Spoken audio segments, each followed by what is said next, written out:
the important areas that we look at when we're building a mineral program, number one is to look at a place like this and look at what the forage base is, and look at what the animals are that are on that forage base. It becomes a supply and demand, type of a thing. We like to come in and we like to analyze the pastures. We like to analyze the hay that's being fed, any of that forage base, because that is the main component of their program, and we build on that.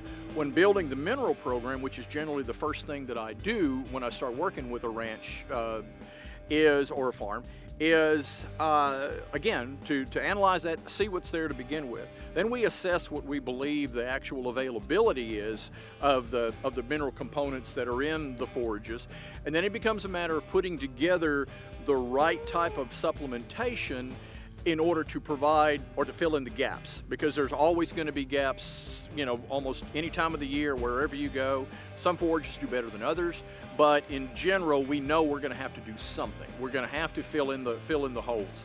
And we start with the very basics: the calcium, the phosphorus, the magnesium, the potassium, and then layer onto that the trace elements. And the thing about trace elements is the fact that they can be kind of challenging to supplement sometimes, primarily because when we're building that mineral program, there are so many things that can interfere with with the absorption of those minerals.